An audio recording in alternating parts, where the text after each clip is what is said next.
ജനങ്ങളുടെ ഹൃദയം തൊട്ടറിഞ്ഞ സ്ഥാപനം ദൃശ്യ മാർബിൾസ്, വടക്കഞ്ചേരി, ചിറ്റൂർ.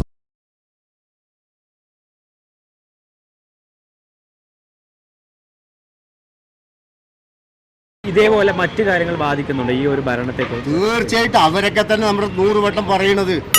അപ്പോൾ നമ്മൾ ക്ഷമയോടൊക്കെ പോവുകയാണ്. ജനങ്ങളൊക്കെ വെറുത്തിട്ടിരിക്കുകയാണ്. ഈ നാറ്റ ഭരണം പോയി കിട്ടിയാൽ മതി പറഞ്ഞിട്ട്. ഇത് അത്ര അതും പതിഞ്ഞു പോയി. മകളെ രക്ഷപ്പെടുത്താൻ വേണ്ടി മോഡിക്ക് ഇവിടെ ചെയ്യണ പരിപാടിയല്ല. ഒരു ഇതുപോലെ നടത്തിയിട്ടില്ല. കേരള സംസ്ഥാനമൊക്കെ നല്ല 5 കൊല്ലം ശരിക്കും ചന്തായിട്ട് ഭരിച്ച് കിറ്റ് കാണിച്ച് നമ്മൾ പറ്റിച്ച് മുതലാക്കി. ഇപ്പോൾ റേഷൻ കടയിൽ പോയി ഒന്നും കിട്ടുന്നില്ല, മണണിയില്ല, ഒന്നുമില്ല. ഇതൊക്കെ തന്നെ. ഇനിയിപ്പോൾ അവിടെ ലാൻഡ് ഷോപ്പോ ചാരായ ഷോപ്പോ തുടങ്ങിയിരിക്കണം. എന്തിനാ അതിൻ്റെ ആവശ്യം? എല്ലാവരും കള്ളു കുടിക്കാനാ. ഇതാ ലോട്ടറി മാഫിയ. തമിഴ്നാട് ഒഴുകുകയാണ് ടിക്കറ്റ്. നമ്മൾ പോയി ചേച്ചിട്ട് പാവങ്ങൾക്ക് ടിക്കറ്റ് ഇല്ല.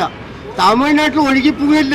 ഇപ്പൊ ഓൺലൈൻ വഴി പാവങ്ങൾ നൊണ്ടി വികാരം കുരുടന്മാരുടെ ഈ ടിക്കറ്റ് ഇറങ്ങിയത്. ഇന്ന് എവിടെ അവർക്ക് ടിക്കറ്റ് ഇല്ല. എവിടെ പോയി ചോദിച്ചാൽ ടിക്കറ്റ് ഇല്ല. ഒക്കെ തമിഴ്നാട്ടിലേക്ക് ഒഴുകി. ഇതാണ് ബിനാമിയാണ് നടന്നുകൊണ്ടിരിക്കുന്നത്. കോടിക്കണ എല്ലാ ടിക്കറ്റ് ഒഴുകി. ബോട്ടിലൊന്നും അറിയാൻ കാണുന്നു, വന്നു നോക്കി ഒന്നും കാണില്ല. ഇതാണ് ഇവിടെ നടന്നുകൊണ്ടിരിക്കുന്നത്. ഇതൊന്നും എവനെയും പേടിയില്ല. ഉള്ള കാര്യം ഓപ്പണിംഗ് ആയിട്ട് തുറന്നു പറയും. നമ്മൾ ചോദിച്ചാൽ ടിക്കറ്റ് ഇല്ല.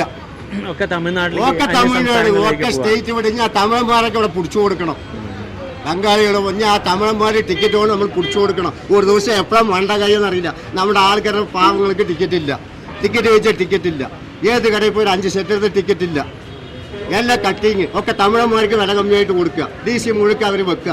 ഈ ഗവൺമെന്റ് വന്നാൽ അവർ നടത്തട്ടെ ഇതേപോലെ കടകൾ. അപ്പൊ പാവങ്ങൾക്ക് എല്ലാവർക്കും ടിക്കറ്റ് കിട്ടും. അത് ചെയ്യണം. ഏത് കൊടുത്ത് പറഞ്ഞ ഇതൊക്കെ വെറും ടിക്കറ്റ് കിട്ടാൻ വഴിയില്ല. നമുക്ക് ഫുള്ള് തട്ടിപ്പാണ്. തട്ടിപ്പ് പറഞ്ഞ ഭയങ്കര ബിനാമി. അതിന് മനസ്സിലാക്കിയെടുത്ത് കൂടെ. ഞാൻ ടിക്കറ്റ് കച്ചവടം ചെയ്യണവനാണ്. ടിക്കറ്റ് കിട്ടാൻ വഴിയില്ല. ചേട്ടാ, ഇപ്പൊ നമ്മൾ ഈ ഭരണം വന്നപ്പോ ലോട്ടറി കച്ചവടം ഞാൻ സംസാരിക്കട്ടെ. ഞാൻ ലോണിങ് പറഞ്ഞ ചമ്പളം എനിക്ക് അല്ലല്ല പണിയെടുത്ത് 400 രൂപ കിട്ടും. നീ നിന്റെ കാര്യം നോക്ക്. നീ എന്റെ അടുത്ത് വന്ന് കൂട്ടം ടിക്കറ്റിന്റെ കാര്യം സംസാരിച്ചാൽ നീ സംഖ്യയായി അറിയാം.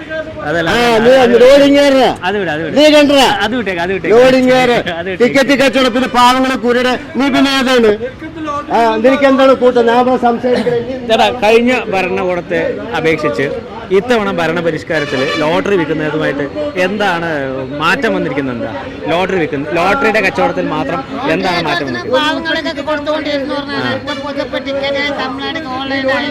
എല്ലാം വെളിയിലേക്കാണ് പോകുന്നത്.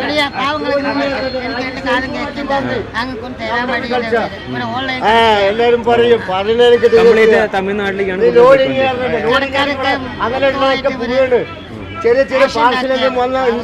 അമൂല്യമായ ആ സന്തോഷത്തിൽ ഞങ്ങളുടെ പേരും ആലേഖനം ചെയ്തതിന് നമ്മുടെ ബന്ധങ്ങൾക്ക് നൽകാം സുതാര്യതയുടെ പൊൻതിളക്കം. Beauty mark golden diamonds, specially for you. നിന്റെ കാര്യം നോക്കണ മനുഷ്യൻ ആവേശം പിടിക്കുന്ന കൂട്ടം കൂടിയുണ്ടല്ലോ.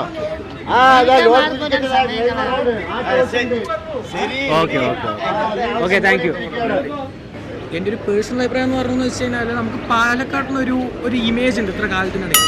അതായത് ഇപ്പോൾ ഇവിടെ വന്നിട്ട് നമ്മൾ ഈ ഇടയ്ക്കൊരു സംഭവം കണ്ടായിരുന്നു, വുമൺസിൻ്റെ മറ്റേ നൈറ്റ് ലൈഫ് വേണം, ആനയാണ് ചേനയാണെന്ന് പറഞ്ഞിട്ട്. എൻ്റെ ഒരു അഭിപ്രായത്തിൽ സത്യം പറഞ്ഞാൽ ഒരു അസൽ തന്തില്ലാത്ത കാണിക്കണം. കാരണം എന്ന് വെച്ച് കഴിഞ്ഞാൽ കൊച്ചിയിലും ബാംഗ്ലൂർ ഇൻഫ്ലുവൻസ് ആയിട്ട് ഇവിടെ ഈ പാലക്കാട് അങ്ങനെ ആക്കുന്നതിൽ പേഴ്സണലി ഞാൻ കംപ്ലീറ്റ്ലി എതിർപ്പാണ്. ഇപ്പം പറയും ഞാൻ വന്നിട്ട് മെയിൽ ഷോവിനിസ്റ്റാണ്, ആനയാണ് ചേനയാണ് പറയും. എനിക്ക് തൊട്ടും ബാധകമല്ല. ഇവിടെ വന്നിട്ട് പ്രോപ്പറായിട്ട് ഇപ്പം എങ്ങനെയാണ് നടക്കുന്നത് അങ്ങനെ തന്നെ വരണം. അതായത് എന്താ പറയുക, ഇവിടെ ഉള്ളവരെ ഫുൾ അഴിഞ്ഞാടാൻ വിട്ട് അങ്ങനെയാണ്. ഇതാണ് പുരോഗമനം എന്ന് വിശ്വസിക്കുന്ന കുറേ ആൾക്കാരുണ്ട്. ഈവൻ മെയിൻലി ഫോക്കസ് ചെയ്യുന്നത് വുമൺസിനെയാണ്. അവർ പറയുന്നത് വുമൺസിന് ഫ്രീഡം വേണം, മറ്റതാണ് മറിച്ചതാണ്. ഈ ഇടയ്ക്ക് നിങ്ങളും കണ്ടിട്ടുണ്ടാവും. ആ ഒരു സാധനത്തോട് കംപ്ലീറ്റ്ലി ഞാൻ എതിർപ്പാണ്. കാരണം എന്ന് വെച്ച് കഴിഞ്ഞാൽ നാട് പിഴയ്ക്കും. ഇവനെ സൂക്ഷിക്കണം. അവന്റെ കണ്ണിൽ എന്തോ തീക്ഷ്ണതയോടെ കത്തുന്നു.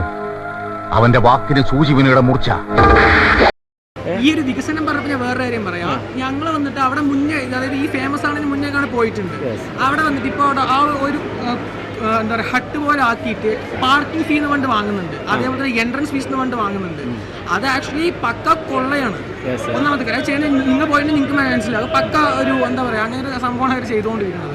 പിന്നെ ഇപ്പോൾ ഒരു ടൂറിസ്റ്റ് പ്ലേസ് ഒക്കെ ആവുന്ന സമയത്ത് അല്ലെങ്കിൽ പാലക്കാട് ഒരു വികസിത മേഖലയാകുന്ന സമയത്ത് ഇതുപോലുള്ള അപ്ഡേറ്റ് ആയിട്ടുള്ള അല്ലെങ്കിൽ ഇതുപോലുള്ള ഡാൻസ് ബാർസ് ആയിക്കോട്ടെ നൈറ്റ് ക്ലബ് ആയിക്കോട്ടെ ഇതൊക്കെ ആവശ്യമല്ലേ, എങ്കിലല്ലേ നമ്മുടെ നാട്ടിലേക്ക് വരുമാനം കൂടുന്നത് ടൂറിസം. ഞാൻ പറയാം, നമ്മുടെ നാട് ഇല്ലെന്ന് വെച്ചിട്ട് അപ്ഡേറ്റ് ആകണമെന്ന് വെച്ചാൽ ഡാൻസ് ബാർ വേണമെന്നോ ഇല്ലാന്നുണ്ടെങ്കിൽ ഈ പറയുന്ന ഈ അഴിഞ്ഞാട്ടൊന്നും വേണമെന്നില്ല. ഞാൻ സിമ്പിളായിട്ടൊരു കാര്യം പറയാം, ഇവിടെ പ്രോപ്പറായിട്ട് നമ്മുടെ ഈ പാലക്കാട് ജില്ല നോക്കിയാൽ തന്നെ ഇഷ്ടംപോലെ സ്ഥലങ്ങളുണ്ട് എക്സ്പ്ലോർ ചെയ്യാൻ വേണ്ടിയിട്ട്. അതേപോലെ തന്നെ എന്താ പറയുക പല MNC കമ്പനീസ് ഇവിടെ ഇൻവെസ്റ്റ് ചെയ്യുന്നുണ്ട്, പല പുതിയ പുതിയ സാധനങ്ങൾ വരുന്നുണ്ട്. ഇവിടെ നമ്മുടെ കാഴ്ചപ്പറമ്പ് ലുലു വന്നിട്ടുണ്ട്. ഇതെല്ലാം ഒരു പാർട്ട് ഓഫ് അപ്ഡേഷൻ ആണ്. അത് ആ ഒരു രീതിയിൽ അങ്ങനെ പോട്ടെ. നമ്മൾക്കിപ്പോൾ ഈ ഡാൻസ് ബാർ വന്നതുകൊണ്ട് അപ്ഡേഷൻ ആവുന്നില്ല, കുറേ പേര് കുടിച്ചു തിരിയുന്നതുകൊണ്ടോ. അത് ഞാൻ മദ്യപാനർക്ക് റോങ് ആണ് പറയുന്നില്ല, അത് എല്ലാവർക്കും ചെയ്യാം, ഞാനും ചെയ്യുന്നതാണ്, അതിലൊന്നും ഞാൻ പ്രശ്നമൊന്നും പറയുന്നില്ല. പക്ഷേ ഇത് വന്നതുകൊണ്ട് സിന്തറ്റിക് ഡ്രഗ്സിന്റെ വരവ് കൂടും. അങ്ങനെ കുറേ നെഗറ്റീവ് സൈഡും കൂടി. പോസിറ്റീവ് പറയുന്ന ആൾക്കാർ ഇതും കൂടി ഒന്ന് ആലോചിക്കണം, നെഗറ്റീവ് സൈഡും കൂടി ഒന്ന് ആലോചിക്കണം. ഈ ഡാൻസ് ബാർ വന്നെന്ന് പറഞ്ഞാൽ നിങ്ങൾ വേറെ നോക്കണം, ഇവിടെയുള്ള ആൾക്കാർ നട്ടിലുള്ള ആൾക്കാരാണ്, ഇവിടെ അങ്ങനെ അയിലാടാൻ വിടില്ല എന്ന്. ഇപ്പം ഇതിന് താഴെ വേണ്ടി കുറേ കമന്റ് പറയുക, അതായത് 90s എന്ന് പറയും. ഞാൻ വേണ്ടി 2K കിട്ട് തന്നെയാണ് എൻ്റെ അഭിപ്രായം, ഇതാണ് ഞാൻ പറഞ്ഞത്. ലിവിങ് ടുഗെദർ ആണോ അതോ അറേഞ്ച് മാരേജ്, അങ്ങനെ ഏതിനോടാണ് കൂടുതൽ താല്പര്യം? അത് അഴിഞ്ഞാട്ടമാണ്. പക്ഷെ അല്ല ഞാൻ പറയാം, ഇവിടെ നമ്മൾ ചുറ്റും നോക്കിയെന്ന് വെച്ചാൽ മോയൻസ് സ്കൂളിലെ കുറച്ച് കുട്ടികളുണ്ടോ,